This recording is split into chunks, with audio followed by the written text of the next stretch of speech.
Hello guys, welcome to Sumanth talks. అయితే మరి ఫైనల్గా తమనన్న తన మనసులో మాట అయితే బయట పెట్టాడు అనమాట. సో ఇప్పుడైతే ఈ స్టేట్మెంట్ విన్న తర్వాత ఫ్యాన్స్ కూడా చాలా కోపంగా ఉన్నారు తమన్ మీద.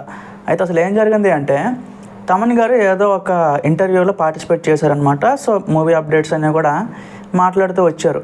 అయితే ఒక ప్రశ్న వేశారనమాట. సో గేమ్ చేంజర్ డిజాస్టర్ గురించి మాట్లాడండి అని అడిగితే ఆయన ఏం చెప్పారు అంటే, ప్రతి సినిమాలో కూడా నేను చేసిన పాటలు, సో ప్రతి సాంగు అట్లీస్ట్ 25 మిలియన్ 50 మిలియన్ ఎలా ఉన్నా సరే ఆ వ్యూస్ అనేది వస్తుంది. బట్ ఆ సాంగ్ని నెక్స్ట్ లెవెల్లో తీసుకెళ్ళాలి అంటే, ఆ సినిమాని నెక్స్ట్ లెవెల్లో తీసుకెళ్ళాలి అంటే డ్యాన్స్ మాస్టర్స్ యొక్క అక్కడ పెట్టే ప్రతి స్టెప్పు అంటే మెయిన్ ఒక నోటిఫైడ్ సిగ్నేచర్ స్టెప్స్ అనేవి ఉండాలి.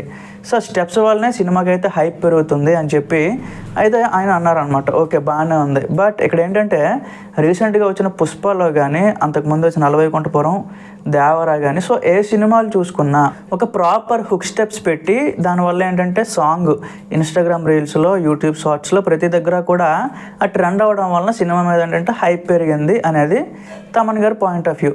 సో అలాంటివి గేమ్ చేంజర్లో పడలేదు అని చెప్పి. సో మరి ఫ్యాన్స్ ఏమంటున్నారు అంటే, మరి అలాంటి మ్యూజిక్ ఎందుకు ఇవ్వలేదు అని చెప్పి ఇప్పుడైతే రిటర్న్ క్వశ్చన్ వేస్తున్నారు అనమాట. సో మరి యావరేజ్ ఉండే ఇప్పుడు కల్కి సినిమా ఉంది. కల్కి సినిమాలో మరి అలాంటి హుక్ స్టెప్స్ కానీ అవేమి ఉండవు. బట్ ఎందుకు అంత పెద్ద హిట్ అయింది? సో చాలా వరకు ఉన్నాయన్నమాట మనకి ఎగ్జాంపుల్స్ కూడా.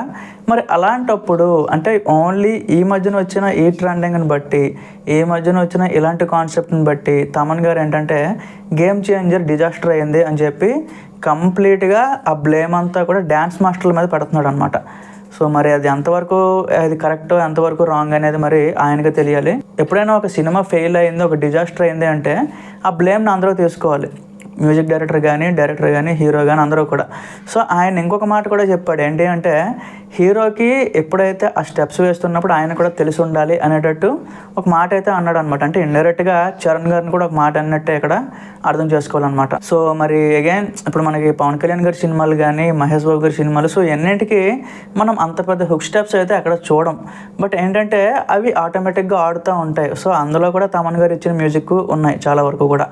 సో మరి ఆ సినిమాలు ఎందుకు హిట్ అయ్యాయి, మరి ఎక్కడ ఎందుకు హిట్ అవ్వలేదు అని చెప్పి కొంతమంది అయితే అగైన్ క్వశ్చన్ చేయడం స్టార్ట్ చేశారనమాట.